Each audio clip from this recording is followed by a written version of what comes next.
Yeah, welcome to the Weege Show. When I don't go to a race, I normally record this as soon as the race is over to get press conference information. And I will have some of that in this show, but I wanted to wait longer to see what KTM and the statement would be for Chase Sexton, and I now have that. There's not a lot of info, but we'll get into all of it in this edition of the Weege Show, brought to you by Racetech.com and their fabulous gold valves, like a revalve in a box. Suspension will be plusher, better bottoming resistance, and more traction, and they're made and engineered in the USA. And man, Daytona, I watched the race back this morning, and you really saw a difference in those tiny little things. The rhythm lanes weren't crazy, but the basicness of them really made a difference. When you watch the race back, you see a lot of laps where riders couldn't triple in or even double into some of the rhythms, and it was leading to those yo-yos where riders would catch and then lose ground and gain. You don't need to hear me talk about it. Here's an expert, the guy who won the race, Ken Roczen.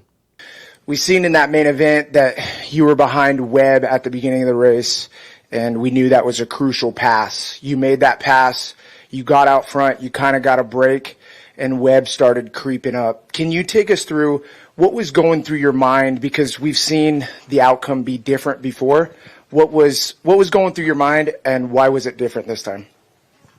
I don't know. I mean, I stayed calm, and I really took it section by section. Like in the beginning, everybody was going really fast and kind of yo-yoing a little bit here and there, and you got to be really on somebody to make a pass, unless somebody makes a mistake. What are these bowl turns, the ruts to triple out were a little tricky at times, so I knew that those were spots that we could mess up, and I think we all did, a couple of mistakes here and there.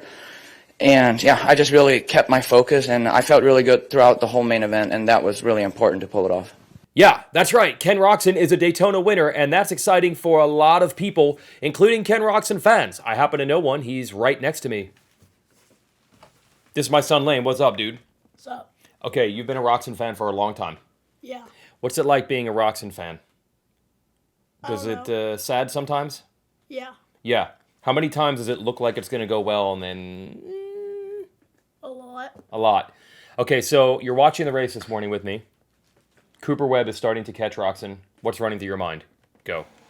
I don't know. I just thought he might get past because a lot of times he has. Webb has done it a lot of times. So this time, though, he did not. He did not. Those rhythms actually led to Webb's undoing. Good job. Did you watch the race? Was it fun? Yeah. What was more fun, though? Watching Daytona or racing it? Racing. When'd you do that? Like 2 years ago. Yeah. So now for the rest of your life, can you always say I've raced there? Yeah. Even Daytona 500, you could say that. Yeah. But what do we do now on weekends? I just watched the race. Yeah, but what else did you do yesterday? Basketball. Regular sports people. All right, go hang out. We'll see ya. Ken Roczen fans, like my 10-year-old son Lane, are pumped because the amount of times that Ken Roczen fans have been brought right to the precipice of finally, maybe he's going to win the race, maybe he's going to win the Supercross title, only to have the rug ripped out, often by Cooper Webb. Dude, I remember in 2021 coming back, it felt like every Sunday morning I'd say, Lane, did you watch the race this morning? And he'd say, yeah, I thought Roczen was going to win, but Webb did it again. And that was the case in Detroit just 2 weeks ago, but not this time. That track and those oddball rhythms, they led to mistakes, and this time it was Webb making the mistakes. Look, he did put it into turbo boost with about 3 minutes to go. It was like, what? Webb goes from 5 seconds down to practically on Kenny's rear fender. We've seen this movie a million times. 10-year-old Ken Roczen fans around the world about to be disappointed, but this time it didn't happen. Yeah, Sarah Whitmore with Racetracks for Cooper. We've seen this scenario a million times where you're closing in on Kenny towards the end of a race, and we've always seen it go kind of a different way. What was different tonight? Because you pulled up right behind him, and then he kind of pulled out again. So was there anything that happened? Did you bobble or? He was just on it, right? I mean, he passed me. I was ahead of him, and he got around me, and like I said, made a quick pass on Aaron, and it was kind of like, oh, you got to get going. And yeah, like he said, he kind of sprinted away, and I got some good laps there going, and I was starting to inch up, and then he just was riding solid laps. It pushed me to try to ride a little harder, and I made some mistakes and allowed that gap to get there, and yeah, he won straight up. So it was, like you said, it was something where where most of the time it's gone the other way. But, it's still, like you said, a great race overall. All right, that's interesting there from Webb. But let me give a quick aside moving forward to Indy. I will be back, and hopefully you will be at the race too, because you can hang with us on Friday night. We'll be putting together another PulpMX Racer X live show. We've done this the last couple years in Indy at the Irving Theater. Google it, kids. The doors open at 6:30. The show starts at 7:30. Myself and JT and Mathis on stage. We'll get some guests. We normally have guys like Brayton or Phil or Ryan Villapoto. Last year, somehow, David Luongo from MXGP showed up, and we asked him questions on stage. We let you ask him questions on stage. We'll also do one of these shows at Seattle on Friday night coming up, the weekend of the Seattle Supercross, and the Las Vegas SMX finale. Go to pulpmx.com/IndyLive. That's pulpmx.com/IndyLive. I'll put a link in the description to this video. Get your tickets now. Hang out with us. These shows are really fun, like more fun than you can imagine. It is so unscripted and unfiltered. We say a lot of stuff we probably shouldn't. Now let me just play another press conference clip. But no, I feel like anytime we made a pass up there, anytime anybody made a pass up there, it was so loud. It got really, really loud. And that's one thing about here. It gets crazy. Even though the fans are spread out and there's kind of a far gap between them, you always hear them, and they get super, super loud here. And that's one thing I like about here. Back of the room, Kevin. Hey, Kevin Kelly, Winners Take Y'all. This question's for all three of you guys. It's a super basic question, and take your finish out of play, but, I mean, how fun was that race? Like, for me, I got to announce it. It was incredible to announce, and it was just fun. I know you want to win, Cooper, so turn that frown upside down. Let me just hear how fun that race was. It was, it was a lot going on, especially at the beginning, man. We were freight training, and like Ken said, if you made one little mistake early, it bit you pretty hard. So it's an awesome racetrack. It really is. Like you're always searching for lines, you're changing, you're making mistakes, but then you nail something one lap and you're right back in it. So I mean, it's definitely, like you said, I hate losing. But with that being said, when you look at it, I'm sure on Monday I'll look at it and be like, man, that was a sweet race. There has been something different in Ken Roczen since Anaheim 1. At Anaheim 1, Ken won the heat race. Winning 6-minute heat race is not a big deal. But in the main event, he was really strong and did some of his best work late. And I think every Ken Roczen fan knows that is the bellwether. That is the test for Roczen. Speed in a heat race, speed in the opening laps of the race, that is always there. The tell if he's going to have a good season or a bad season is the final probably 6 to 8 minutes of a main event. And this year he has been strong in every one of them. Not strong enough to hold off Webb at Detroit, but he put up a better fight and led longer than maybe some races in the past. Not all of them, but certainly better than some previous seasons. And that paid off at Daytona. That track was gnarly, that track was tough, and he never really wavered. Yes, Webb put it into turbo boost and caught him, but Ken absolutely did not fade. He has not faded in any race this year. And now the mind boggles. Can he stay this good, this long? He had the bad break at Tampa. You got to say this. Those bad breaks never seem to happen for Cooper Webb. And when you've been doing it for 7 years like this, like Cooper Webb, we know that's not just luck. There is some level of good fortune that Webb is able to engineer for himself. But in a crazy year like this, I do not rule out that something could happen to Webb, something could happen to Sexton, and Roczen could get those points back if he can stay this strong for this long. But right now, you just got to soak it up. It's 3 straight years where Roczen has won at least one Supercross, and every one of them feels so emotional because there was a time where the Roczen fans, like the 10-year-old that was next to me, and I'm sure Ken Roczen himself thought, I don't know if this is going to happen. Certainly when his market value was down to basically zero and he got back on a Suzuki before the season in 2023, I don't know how many people believed that wins were coming, and I'm not sure even he did. And remember, this is the guy who started Anaheim 1 press conference saying, I used to be a title contender. Well, used to be, he is. He is a title contender if he can get one break to get back in it. And we saw once again how quickly it can turn. I said at the top of the video I would give you the report on Chase Sexton. We saw what happened. He leads the heat. He goes down super hard, lands face and chest first on a jump in one of those tricky rhythms. salvaged it decent, didn't ride well in the LCQ where apparently his handlebars were loose, but for the first 10 minutes of the main event, he was there and he got to the rear fender of Webb, doing what he has to do, even with the bad gate pick and the bad start, but then it fell apart. I will now read the official press release quote from Chase Sexton. Daytona was up and down. I qualified fastest, but crashed in my heat, forcing me to qualify to the main via the LCQ, so it was definitely not my best night. Here's the key. In the end, I did what I could, but just didn't have enough in the tank.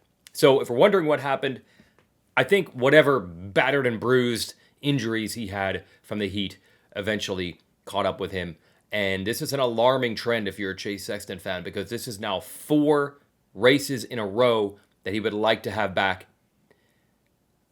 Tampa's a little different to me because I know some are saying just take the second place. I just don't feel like the likes of Chase Sexton are wired to whole shot and lead a race and get caught and just accept that someone who had never won a main event before is going to pass you and leave you and there's nothing you can do about it. I think they're wired to try to respond, to try to hold the guy off, to try to change lines and go faster. He tried and it didn't work at Tampa. But hitting the gate and running into a rider at Detroit, we all know what happened last week at Arlington and then the crash in the heat. Look, I know that at this point we've said so much about Sexton that I think it's starting to backlash the other way, and we're starting to have fans say, why are you guys so critical? But I guarantee you there is no one more critical than Chase himself. But like we said, leaving Arlington, he's still healthy, in this case enough, and the points are still close enough where nothing is lost. And if you look at Sexton historically, he has a tendency to win some races early in the year, have a mid-season lull that looks just like this, and then get good at the end. That's what he did last year. That's what he did in 2023. I wouldn't rule out him being really good in the last 5 to 6 races if he can just stay close enough in points. But you see that heat race crash, and you realize how close he is to not scoring any points on a given night, and then you have no chance. So this is a super critical juncture for Chase Sexton right now. I'm not telling anyone something they don't know. And that includes Chase Sexton, who knows this right now. Critical going into Indy. 250 class at Daytona. You got to love RJ Hampshire, man. Both the riding and the personality are the same. You can see the emotions. He rides with the heart on the sleeve, and then he tells you everything, almost to a fault after the race. If his bike is terrible, he'll tell you. If his bike is great, he'll tell you. If he's terrible, he'll tell you. If injuries are bad, he'll tell you. In this case, he really spilled the emotions forth because he dedicated this race to his dad, a Florida racer. There are like 8 different Hampshires, for example, who race Loretta's. Look it up in the Loretta's vault. That includes RJ's sister, RJ's dad. I don't even know. There's another RJ, Ricky Hampshire in there. I don't know if that's their grandfather or what. I don't know. There's so many Hampshires that raced. Daytona is special for them. They would go to that race as fans. Here's RJ getting even more emotional in the press conference than he was on TV. It's crazy, too. Like, I told the story on the podium, and it is kind of tough to talk about. Like, some guy, I had no idea who it was, came up to me today, not even during signing, and he's like, hey, like, I have something that you might want to see. And it was my dad's jersey from whenever he was a racer, growing up. It's probably before I was even born. And he's like, look, I never got the chance to have him sign it, but I want you to have it. And just, man, that kind of, that hit hard just because, this was my dad's, like, favorite race to come to. I mean, you guys could tell, like, how much it meant to me. And, just something extra today. Like, I felt great on my bike and had a lot of friends and family here. So, yeah, it was cool to get that win. Definitely the bike setting played in my favor a lot, and it's really no one to blame but myself. Like, coming into the season, I was setting my bike up to jump whoops. I couldn't blitz. I couldn't hold on. I mean, I didn't blitz whoops until I think, a week and a half before round 1. Like, I just couldn't hold on. So my setting coming into Tampa was based off of being really good at my corners, and everywhere else I struggled, and it bit me. Like that crash I had in, Tampa was all me. I just went a little bit too long, and my forks were softer than what they needed to be. They gave out. My wrist kind of gave out with it. I went left and a tough block. So, and it's hard to test really when you're in Florida and then you have a race that next week. So we did everything we could to try to, find some comfort before Detroit, and we didn't find it. So then you're trying to find it on race day, and that usually doesn't really go well. That's what makes racing great. It's that thrill of victory and the agony of defeat. Think of how close it was to Max Anstey just being a domination machine in this. And instead, he gets hosed by the red flag rules at Detroit, and then crashes the press day at Daytona, goes down on the second turn of the main, scratches out sixth. Hampshire's back in it-ish, 14 points down with a showdown coming up. And then that thrill of victory and agony of defeat. What is going on for Monster Energy Pro Circuit Kawasaki? What is going on? Dude. The hopes were on Levi Kitchen's shoulders. The West region completely fell apart for them, with at one point 3 riders getting injured in 3 weeks. And that included also Kitchen, who was supposed to battle for the title in the West. And I could theorize could be the point leader in the West, seeing how that season has gone for many. Everyone has had their ups and down races, and Deegan's been the most consistent, but he's had races where he probably felt he could have ridden better. Instead, Kitchen went into this super deep East Division. He was just as good as anyone else, but the pressure was on his shoulders to deliver for Pro Circuit since McAdoo was hurt, and he goes down now. That's the thing with Kitchen. He's hot and cold at times, but we don't usually see yard sale crashes, the likes of which we saw in Daytona. I hope he's okay. The only statement that the team and Mitch Payton have given out is that he's awake and alert. He's at the hospital. But Mitch seemed to, in the post-race show and his interview with Katie Osborne, indicate that it probably wasn't going to be that bad long-term for Kitchen. But points-wise, and considering what are the chances he's going to be strong enough to come back and win in the showdown, which he would need to do next week in Indy, it appears that title hopes are lost now on both coasts for Pro Circuit. Remember, a year ago, they held the red plate in both divisions at the same time. They continue to invent new ways to not win titles that could easily be theirs. It is one of the strangest plagues of bad luck I've ever seen. I know that Team Honda used to dominate and then went years, like 20, without winning 450 titles. But most of those years, they just weren't winning. They just weren't in it. It wasn't the jaws of defeat snatching victory away, as it has so often been for Pro Circuit the last couple of years. Except for those Roczen years with Honda. Except for those Roczen years. Those were the years that were heartbreaking. And this feels a little different than that. Will Kenny win this title? I don't know. But if you're a Ken Roczen fan, he is giving you things to cheer for all year, and he has not given you anything to be sad about. He has been rock solid the whole time. And winning at Daytona, man, that's the way you do it. If you're going to pick one to really stamp this year's going to be good, that's the stamp right there.